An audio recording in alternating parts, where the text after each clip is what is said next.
前我健身，然后比较壮。啊，对啊，这好多接地气。嗨，大家好。档口的老板我已经采访了很多，但中国人还是一个在大马念了研究生的中国人，夜市开档卖肉夹馍，你没有见过吧？我也是第一次采访，这位老板有何奇特之处呢？让我们打开他的故事。特别的好吃，不错吃。我觉得他有3个非常特殊的地方啊。首先就是人长得帅，第二呢，他做事情很特别。你看他做的是肉夹馍，而且还经过了一些调研，我待会儿也是特别想要知道。第3一点也很特殊，他说了一句话让我很动容的，我想待会儿再提醒他。小张，我先问一下，为什么你长得这么帅？这个我没有办法做主啊，这个是我爸妈的问题。你是哪里人？中国河南。中国河南。哎，你可以大概介绍一下你的背景吗？你上回说你是学设计的，应该研究生吧？对，目前是毕业于马来西亚多媒体大学。就是 MMU 在塞巴加那个 campus。那你来大马多少时间了？读书读了多久？我是17年来这边，然后来这边现在已经有7年了吧？7年了。7年。哇，我都有点相形见绌了。然后你到现在很成功啊，找了一个马来西亚的太太啊。我觉得找一个马来西亚太太并不是一个成功的事情，而是我们事业成功的一个开始。这位研究生档口老板小张，你可是有点嚣张啊，说和太太结婚不算成功，对吧？好，我来打个小报告，先问一下他的太太到底怎么想啊？刚才小张他说，找到你马来西亚人做太太不算成功，这句话你怎么看？我给你告状。这个我不知道怎样讲，因为我认为啊，不管我找谁，我找中国人也好，还是找马来华人也好，这个感情的建立呢，只是一个开始，我们要怎么去经营，这个才算是成功。如果他就算貌美如花，但是呢，天天的在家吃喝拉撒，对不对？那也没有办法去经营一个完美的婚姻嘛，对不对？讲得好，我们现在不需要你了，我们要采访那个王女士。你是和你先生是怎么认识的呢？我们是读大学认识。对。那你找了中国人结婚的话，家里没有什么想法吗？家里刚开始肯定，也不是说反对，他们会很担心，因为如果他们想一嫁就嫁那么远，疯了吧？他们会比较担心。对，但是后来我有把他带回家好几次，我家里就觉得，他这个人的想法很好，然后听起来很靠得住，但是他做的东西也蛮靠得住。你最喜欢他的一些点是什么？首先他的思想是很成熟的。对，然后我在这一方面，因为我是属于不用说这些了，之前我健身，然后比较壮。对啊，这好多接地气。因为我最后一学期了嘛，要一直就是关注于学业的事啊，我一定要天天写作业，天天上课，所以说呢就没有时间健身，然后呢再加上肤浅一点是他以前身材很好，然后其次就是发现这个人除了身材好以外，他其实有头脑，感觉靠得住，要不试一试，感觉也挺靠得住，再试一下吧。都试到现在了。你的期望是你们的事业会做成什么样？我的想法就是咱俩健健康康，咱父母也健健康康，他们生病了，我们生病了，咱以后的可能的小孩也生病了，我们至少可以在这个生意上拿点钱去给他们治病，实现财富自由。对，就是因为一些什么物质上的一些价格啊，局限我们的这个生活品质。那现在做的这个小生意吧，应该是跟你的想象一样吗？是的，至少因为我现在是有上班的对，我工资就是3000块马币嘛。正常的一个起步价下的人均工资。对，差不多。对，就是我自己的话，因为说实话也是完全 cover 不住的，生活不是很有品质，但我是对我自己是有一点品质，我不想让自己活得有点不太就是邋里邋遢的。对，就对着的，就是凑合的过。对不想凑合。我不是那种人嘛，所以研究生读的是Creative Multimedia 这个专业。这里我首先很好奇啊，小张，你学设计的研究生做肉夹馍，你觉得是种浪费吗？我的观念就是，我认为设计呢就是为商业服务，然后呢为商业创造更多价值的。所以说呢，我就很想自己去做一个品牌，然后呢又通过等一下哇，我可是不得不要插一下啊！我们一直去这一个夜市，第2次看到小张，他才出来啊摆摊不久，生意就这么好哦。在采访的过程中，接连不断的有人来找他，还有很多大马人说啊，我试试看哦，好吃，我再来买你。甚至于有一个人提出说，哎，我就买一个饼行不行？但你把它一切4，我们一家4口都分别尝一下，好吃我再来。果然别人吃完以后又回头了。他这样的生意他也接，有一种非常接地气的肯干活的劲道。如果说我一毕业之后我就去大公司大企业上班的话，也不是不可以，但是我觉得这样的话会让我迷失自己。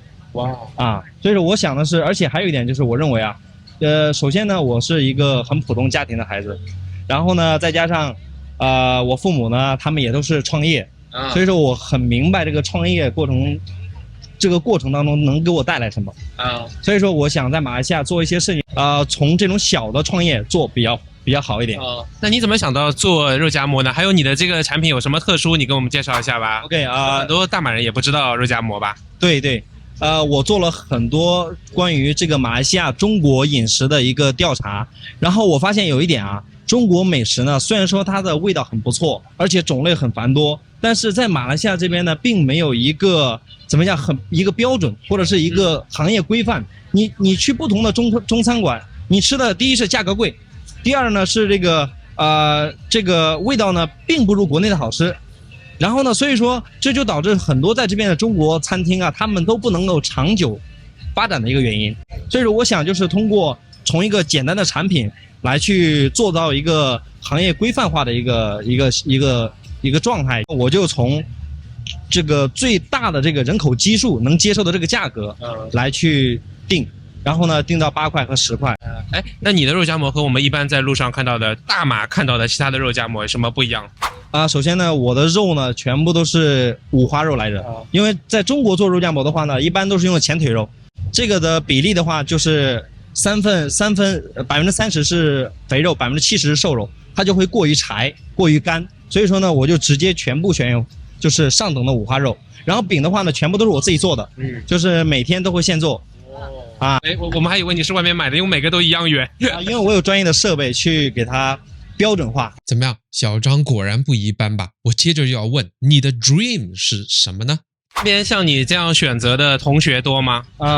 有，但是很少，因为我在马来西亚7年嘛，我遇到的中国学生有很多，然后呢身边来了一批又走了一批，像我这样子呢很少，因为大部分的中国学生呢来这边呢都只是想拿一个学历，拿一个文凭，然后呢回国呢去找工作啊，或者是继承自己的家业啊，不管怎样，这是一条寻常路。对，这是一条寻常比较普通的一个路。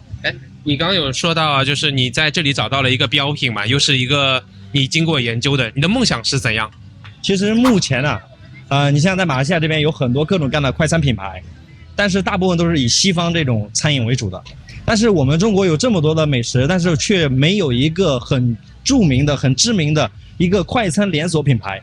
所以说我的梦想很简单，就是让中国文化以最低的姿态，以最亲民的价格走向世界。太棒了。你上回讲的有一句话也很打动我，我也一定要跟你好好了解啊。你说在大马只要勤力去做是能够赚到钱的。你还记得吧？我记得就是在马来西亚这边勤劳是可以致富的。对，你这是讲的比我讲的要好，那就意味着在中国勤劳现在比较难致富是吧？然后在大马勤劳是比较好致富。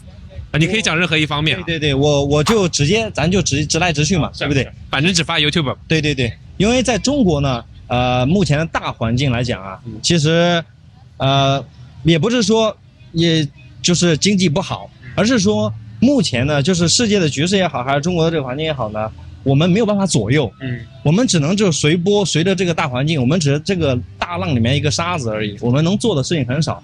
所以说呢，在这样的一个环境下呢，你有的人可以做，当然有的人肯定是能挣钱的，但是不挣钱的还是绝大部分人嘛，对不对？小张又被顾客叫去了，我可是要追问啊，他在大马的生意经是怎样？因为他人口基数少，所以说呢，他的这个人均福利待遇就比较好一点。然后再加上马来西亚这个政府呢，他也没有什么，他也不怎么作为嘛，对不对？所以说他就不怎么管老百姓。就是你只要就是不惹事，你看马来西亚其实它跟中国有一个最大的区别，就是马来西亚这边有各种各样的种族、宗教，还有就是肤色，但是呢，在这样一个大杂烩的环境当中呢，每个人都没有发现说啊，因为老百姓他们自己会有一个生活的一个模式，就是大家会自己去摸索出来一个我们觉得其乐融融的一个环境。所以说呢，这就是这个国家的一个不同的地方，就是政府不管你，但是呢，你不要惹事，我只是给你设定，因为其实我很喜欢一个电影里面一句话，就是我忘记了叫什么名字，他说法律呢就是不让人变得坏，不让人变得非常坏，它不会让人变善但是宗教呢会让人变善。所以说这就是这样的一个区别。那你在大马做现在的事情，有没有一个榜样，一个 role model 有吗？